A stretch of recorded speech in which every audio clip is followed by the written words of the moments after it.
Welcome to our continuing series for Black History Month. And this morning we're going to continue with a panel discussion on the impact of institutional loss in the Black community. We have with us Ms. Elizabeth Hines, who is a member of the Episcopal Church of the Holy Communion. Some of you probably know her. And Ms. Lisa Gould, who is a member of Christ Church Cathedral. And some of you may also know her as well.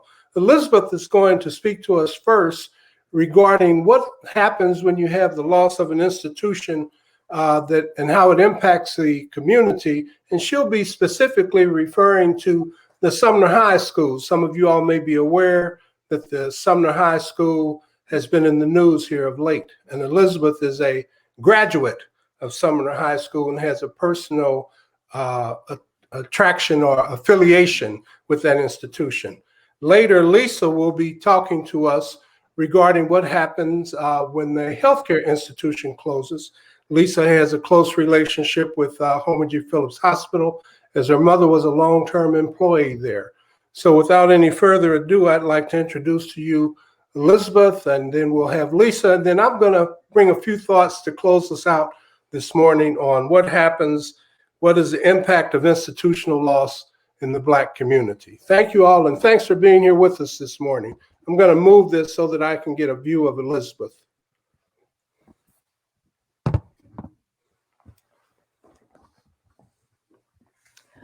Well, as many of you may know, there's a controversy in the city of St. Louis regarding the closing of several schools. And one of them is Sumner High School. And this is really not the first time that the community has been up in arms regarding the closing of Sumner. Actually, in my mind, there have been at least 2 other times in the past years. And you could say that I have a stake in the legacy of Sumner, in that I attended Sumner, my sister attended 4 years before me, and my father spent his high school years there.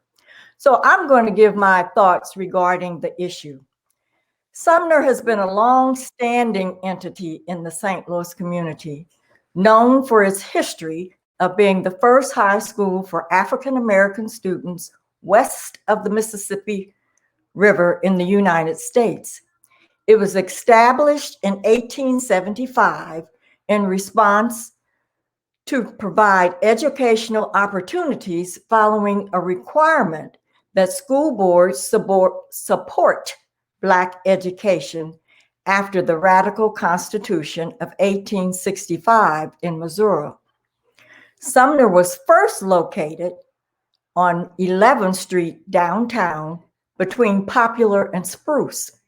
Then it moved in 1880 as a result of an outcry from many parents because of the structures and the vacant buildings that children had to pass on their way to and from school.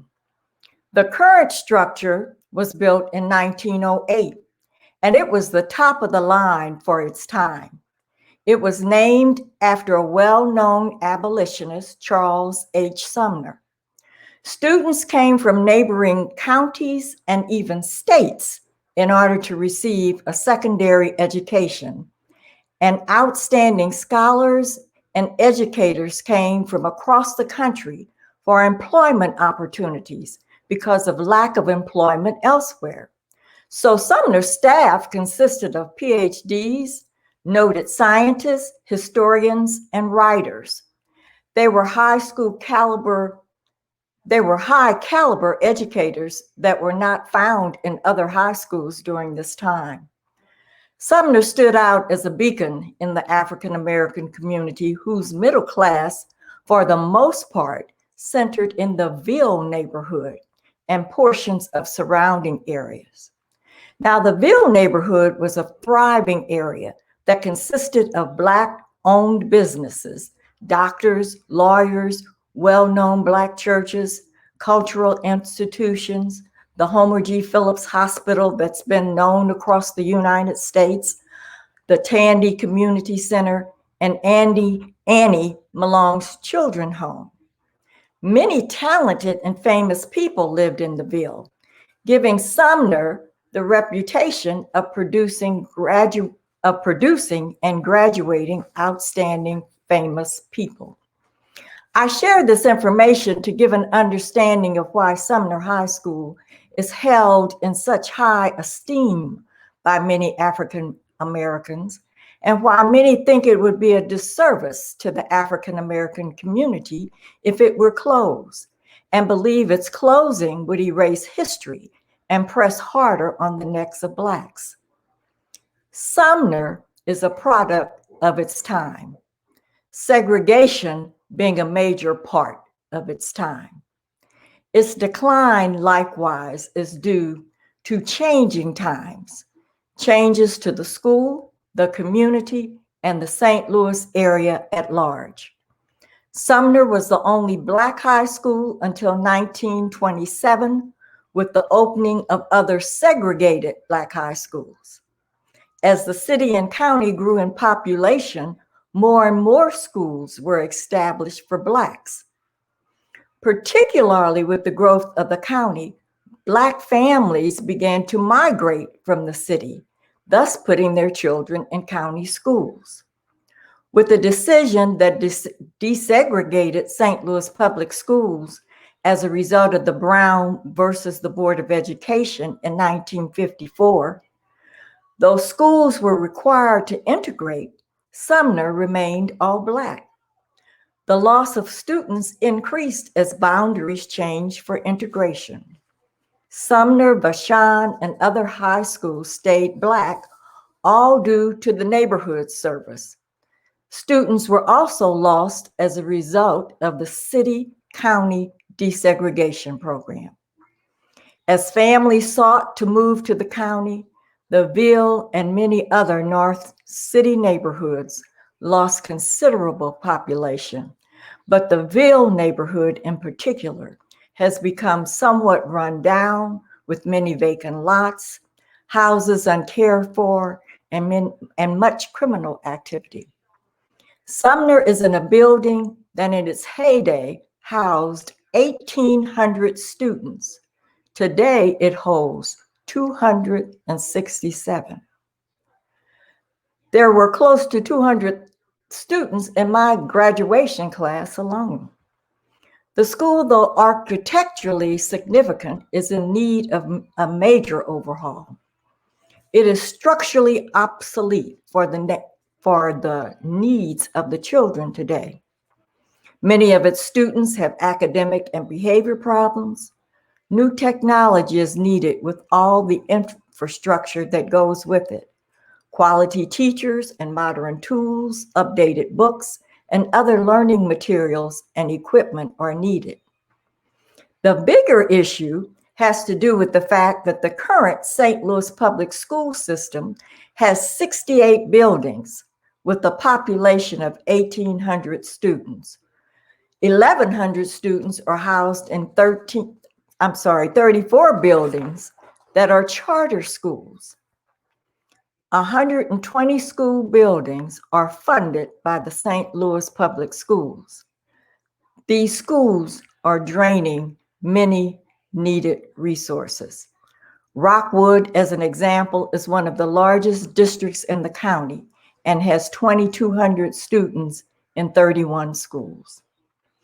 As St. Louis Public looks to close two schools, or as it looks to close schools, 2 new charter schools are being slated for opening in the fall. The school-age population fell to 4,500 from 6,000 in the last decade. And a large number of these students are in charter schools. And I mention the charter schools because since they are considered city schools, they receive a portion of the money that the St. Louis Public Schools would receive from the state. So Sumner's fate is based really on 2 factors, population and money. And Sumner is not or no longer the school of the good old days. And it saddens me with the write-ups that I hear about it today. And I would almost rather see it close than to succumb to what I hear about. So my opinion is there is a need to change the vision in regards to keeping it open. Dr. John Wright, a noted educator in the area, suggested the school be open to a special group of students, such as the very bright. I question, however, if parents would want to send their children to the area. Also, transportation would be another financial issue for the school. So I think community members and alumni need to take thought of separating Sumner from the St. Louis public school system and opening something possibly that is altogether different, such as the museum, apartments, and or extension of the Annie Malone home, or on an even grander scale, rebuild the surrounding community and reopen the school. So in considering the closing of Sumner, I propose 3 questions. If Sumner closes, what would be lost? If Sumner is lost, is it replaceable? And lastly, what is more important, saving a building with a long, tremendous history, or better using the resources of the community for creating a new history for tomorrow?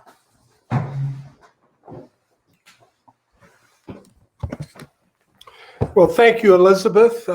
We appreciate your thoughts and your comments and your observations there. I do want to say one thing, though, that probably you probably meant when you said 2,200 students, you probably meant 22,000.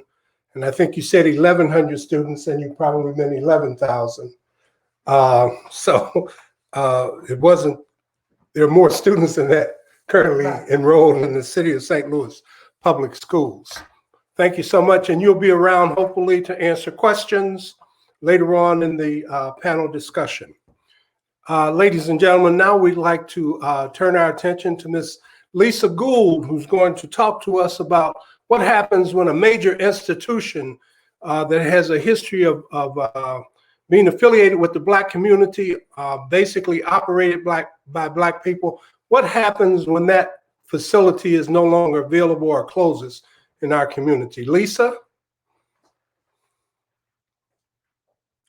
I can't hear you, Lisa. I think you're muted. Thank you, Chester. Right, there you go. I want to give a little history on Homer G. Phillips before I go into how it directly affected me and the community in which I lived in.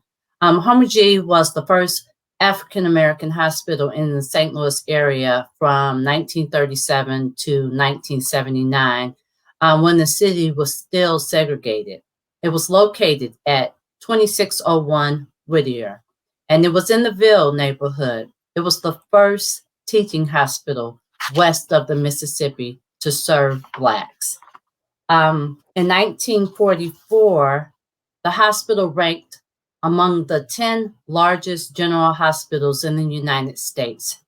It was consistently underfunded and understaffed. In 1984, it included more than 1/3 of all graduates from, from 2 Black medical schools from 1940 to 1950, a leader in the development of practicing interventional feeding, treatment for gunshot wounds, ulcers, and burns. It had a nursing school, as well as schools for training X-ray technology, laboratory test technologies, medical records keeping, and a nursing school. By the mid-1960s, efforts were underway to reduce services. By the late 1960s, the psych department was moved from Homer G to City Hospital, citing low pay and distance from Washington University. 1964 to 1979, there were no other departments moved until August 17, 1979, the hospital closed unexpectedly. My story comes in 1972. My mother had worked at Homer G. Phillips in the 1960s prior to moving to Cleveland, Ohio. We moved back to St. Louis in 1972, and she was able to get a job in the food service department. That was the pride of my community because I grew up on Page and Whittier. And that street and that neighborhood, that community, every other household when I lived there had someone who worked at Homer G. Phillips. It was a thriving community. As a child coming from Cleveland, I understood what a thriving community looked like because I had just come out of a riot area from Cleveland. So it was beautiful to see well-kept lawns and people walking to Homer G from where we lived with my mom. It was the pride and joy of the community. As in 1975, my mom lost her job there, and due to cutbacks. And she was not the only one in that community that suffered layoffs. Unfortunately, you could see the change in that thriving community rather quickly. It's sad to say that once people start losing their jobs, the community itself changed. Homes that were once well kept and pride of that community started to take a downward turn. Unfortunately, by 1979, when the hospital closed, there was a year-long protest outside the hospital in order for it to stay open. But by 1979, as many of you know, it was no longer going to survive. And 1980, by the end of 1980, the protesting did not help it sustain its, were not able to keep the hospital open. Me as a child living in that neighborhood, I saw people being laid off, and I saw that neighborhood changing. We left that neighborhood shortly after that because the crime rate had went up significantly. My mom and the women who lived in that area used to walk to the hospital together. But by 1979, late 1979, once the layoffs had started,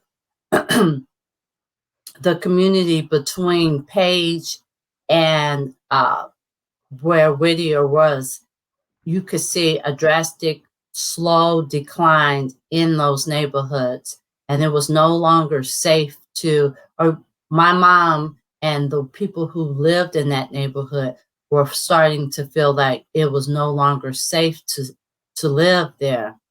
And I, as a child, understood that this was an institution to our neighborhood. And I understood that it was a livelihood for many of those people who lived in that area. And it was hard to see that the street that I had grown up on had gone from well-kept, manicured lawns to every other home being vacated, from being vacated to being gutted and torn down and empty lots left open. It was a hard transition to understand as a child, but it was also a hard transition to see that the women and men who worked at Homer G. Phillips' lives changed. And it directly changed my mom's life because once she left that neighborhood, when she left that job, I saw that her life took a different turn. She was able to find a job, but it wasn't a job that she had so much pride in. And the people in that neighborhood had so much pride in.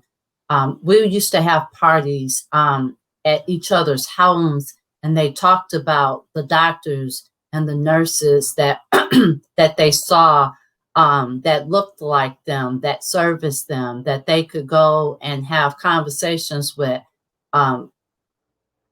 It was hard to watch them go from that pride at a barbecue or at a party to speaking differently about our neighborhood and about racism or about the institution that they had so loved and that they had given, they were so proud to work at. And it also showed me that here is an institution where everyone could get to by public service. I was a sick child, and that was our hospital. My mom learned that you were supposed to go to a hospital where they had your records, or the people in my neighborhood felt like they had to be a part of a neighborhood, a part of a hospital that had their records. And to have to go to Barnes Jewish Hospital, where most of the people in my neighborhood did not have cars, they rode the bus, were not easily accessible to Barnes Jewish that's on Kings Highway. It was difficult to watch and understand as a child to see that. Ernest Calloway said that he thought that maybe giving up the hospital may be the price we have to pay for integrating the community. And it was interesting because it did not integrate our community. It kept it stagnated. That's what I learned from an institution like Homer G. Phillips closing and not being a part of our community.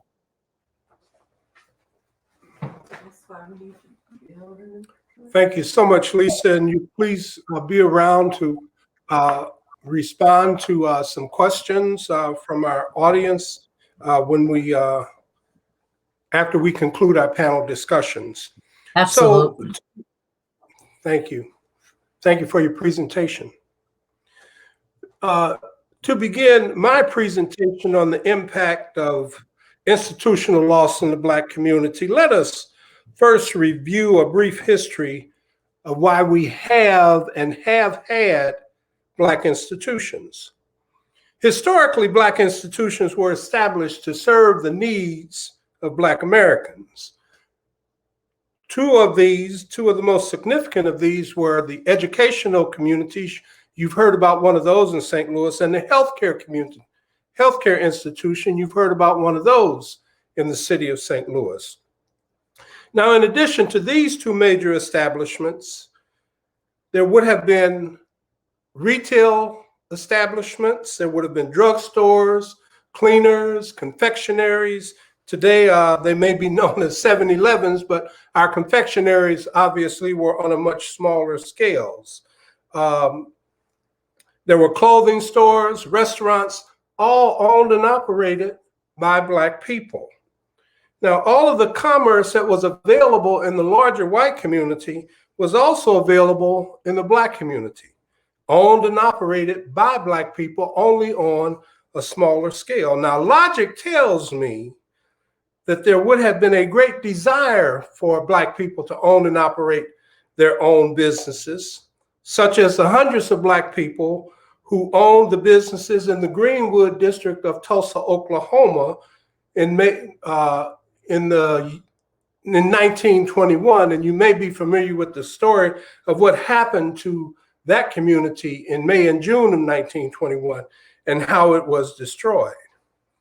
The real and true reason for the establishment of Black communities is that prior to their time of establishment and for many years afterwards, Blacks were generally denied admission to traditional white institutions.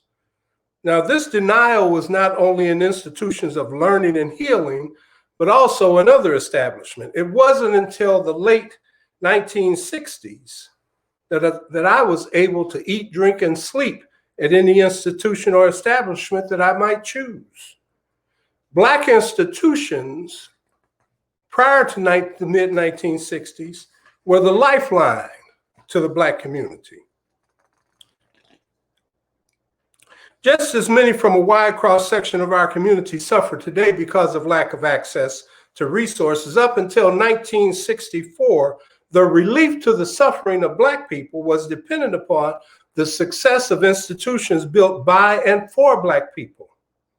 It was not by chance, but by deliberate cause that all cities in the United States with a significant Black population of educated, progressive people had a Black hospital. Freeman's Hospital in Washington, D.C., established in 1862 to provide medical care for slaves. Providence Hospital in Chicago, Illinois, founded in 1891 to provide training for nurses and interns. Homer G. Phillips Hospital in St. Louis, established in 1937, was the only hospital for Black people until the relaxation of segregation and the federal government policies relating to Medicare and the state-related programs of Medicaid. By 1961, Homer G. Phillips Hospital had trained the largest number of Black doctors and nurses in the entire world. A similar case existed for national and local Black institutions. You've heard about Sumner. Well, Harris Stowe University is a historically Black college in St. Louis, Missouri. Today it is known as Harris Stowe State University. It was also the first Black teacher institution west of the Mississippi. Harris Stowe was originally two separate institutions, Harris Teachers College and Stowe Teachers College. Now they were merged in 1954 following Brown versus Board of Education into Harris Teachers College. The older of the two institutions, Harris Teachers College, was created in 1857 by the St. Louis Board of Education to prepare white teachers to teach in white elementary schools. Harris was named after William Torrey Harris, who was the superintendent of instruction in the St. Louis public schools and also a United States Commissioner of Education. In 1920, Harris Teachers College became an accredited four-year undergraduate college offering a Bachelor of Arts degree in education.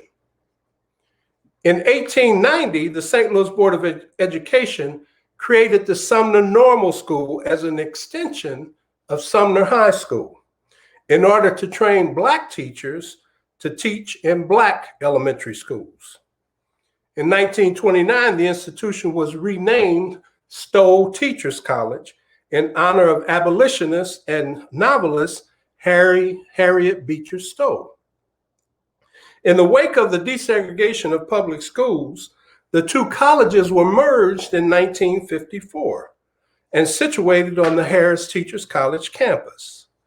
But for, and in response to requests by alumni of Stowe Teachers College and many in the St. Louis community, the St. Louis Board of Education in 1977 agreed to add the name of the former Black institution to the school's name and dropped the word teachers. Thus, the institution became Harris Stowe College. Had it not been for the effort and desire of these alumni for their history and legacy to not be lost, Stowe would no longer be a part of this institution. This is an example of what happens when Black institutions are closed or lost or merged. Another institution that has been lost, disappeared, or reimagined is the historically Black neighborhood. Think about Kinloch. Generally, a Black neighborhood is one where the majority of people who live there are Black people, and it is a self-sufficient community. The formation of Black neighborhoods is closely linked to the history of segregation in the United States, either through formal laws or as a product of social norms. In America, there are scores of neighborhood designations: the Italian neighborhood, the Irish neighborhood, the Hispanic neighborhood, the Polish neighborhood, the Jewish neighborhood, just as examples. In my experience, it is the Black neighborhood as an institution that is most articulated and described in various reports, media, and studies. In St. Louis, you won't hear it characterized as the Black neighborhood as much as you will hear it referred to as, quote, North St. Louis or North St. Louis County. As an institution, Black people sometimes work and struggle a lifetime to escape the experience of what is now the Black neighborhood as it exists today. The Black neighborhood as an institution has completely changed from its original foundations and structures. Two pieces of federal legislation led to the closure, disappearance, and merger of Black institutions into the larger white culture of America. First was Brown versus Board of Education. You've heard about that other. It was a landmark Supreme Court case, basically that said separate but equal is not separate but equal. There can be no such thing as separate but equal, and it was not equal at all. Soon after Brown versus Board of Education, Congress passed Title VI of the Civil Rights Act to provide a mechanism for ensuring equal opportunity in federally assisted programs and activities. Now, in enacting Title VI, Congress reflected its concern with the slow progress in desegregating educational institutions following the Supreme Court's 1954 decision of Brown versus Board of Education. Title VI protects individuals from discrimination based on race, color, or national origin in programs or activities that receive federal assistance, federal financial assistance. And passage of this law led to the development of the Office of Civil Rights. And the Office of Civil Rights in its early formation primarily focused its efforts on correcting the unconstitutional activities that existed in elementary and secondary segregation in the southern states and the border states. However, passage of Title VI was the beginning of the end of many historically Black institutions and related establishment that had existed for years under Jim Crow and segregation. See, once Title VI came in, Black people were not able to sustain the viability of what were once considered all Black institutions. Black people now had options on where they could send their children to school, where they could get their health care, where they could spend their money. And once white institutions were required to show statistically and empirically that they were offering services to persons other than just white people. Additionally, once government money was assigned to service delivery to Black people, Black skin was still an issue, but green bucks made Black skin more palatable. Now, this placed a tremendous hardship and challenge on Black institutions. Whichever or whatever the institution, it became a challenge and highly improbable that historically Black institutions would survive without the continued support and related financial resources of Black people. So the question is, what is the impact of institutional loss on primary and secondary schools, churches, and other Black institutions in the community? What is the loss in terms of community identity? What is the loss in terms of community social structure? What is the loss in terms of community political and economic power? So I'm going to focus this part of my presentation on one of our own local institutions. A review of the Episcopal News Service in February 2014 indicates that All Saints Episcopal Church in this diocese was founded in 1874. Now, it, like 90 historically Black congregations still in existence at that time, were churches founded by African Americans post-slavery and during racial segregation in the United States because they were not welcome in mainstream Episcopal churches. Once Black people determined that it might be okay to attend a white Episcopal church in this diocese, the gradual migration began. Not so much just to attend a white church, but more so for other practical reasons like geographical location to one's primary residence, or the desire to worship with people of similar social, business, and economic stature. And an example of the impact of the Black church in the community can be characterized from the same article. You see, at that time, All Saints was offering a music and arts village program with free classes for underserved youth ages 7 through 11 in North St. Louis. This program was designed for underprivileged families who could not otherwise afford music lessons. The church was putting their heart and soul into the community and neighborhood, trying to do the best they can or could for the people that they were serving. That wasn't the first time in the history of this 140-year-old congregation that they saw a need and responded. In 1945, when local banks declined to offer financial services to African Americans, All Saints founded a credit union for the express purpose of ensuring Black people had access to loans to meet the needs of wide-ranging financial issues for the community as well as members of the church. All Saints Credit Union, however, faced stiff competition once mainstream financial institutions no longer excluded African Americans from applying for and receiving loans. And as a result, the credit union closed in 2007. All Saints was the first Black church in the Diocese of Missouri and west of the Mississippi. In 1961, it boasted of a membership of 900 plus parishioners. All Saints grew out of a Sunday school that began in 1871, headed by James Thompson, an administrator and teacher of a free colored school in Louisiana, Missouri. Father Thompson became the first African-American deacon and priest in the Diocese of Missouri. And by 2010, the membership of the church had dwindled to about 65 people, an average Sunday attendance of 65 people. A quote by Father Dunnington, the priest at All Saints at that time, summed up the issue this way: "We're struggling.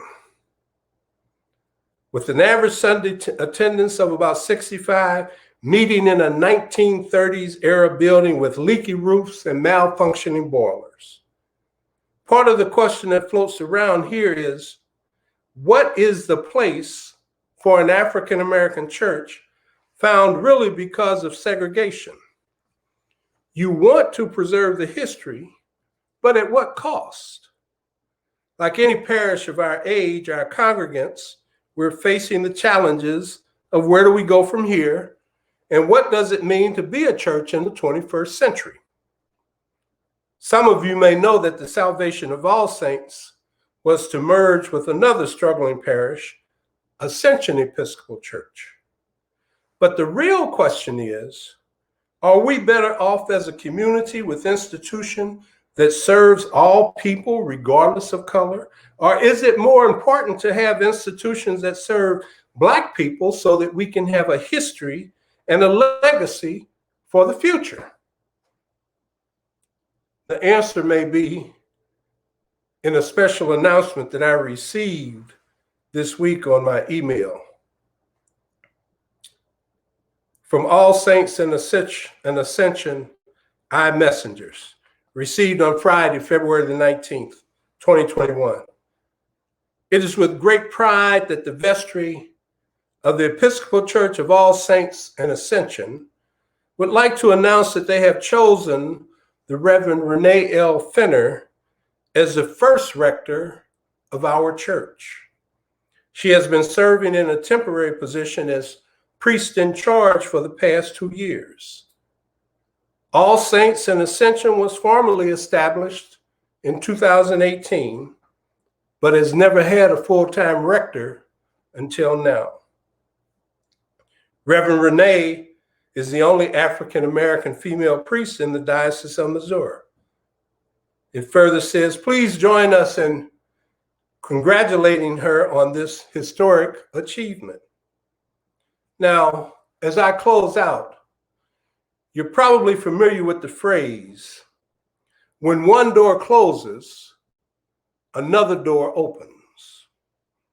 As people of God, we have to be willing to walk through the door, knowing that we may be in a long corridor for a while before we see the light at the end of the tunnel. Thank you. Thank you, Chester and Lisa and Elizabeth. I haven't hopped on yet, and so this is the Reverend Mike Angel. I'm the rector at Holy Communion. And Chester talked a couple of times about an opportunity to ask questions. Just to clarify, that opportunity is during our virtual coffee hour on Sunday morning, February 28th.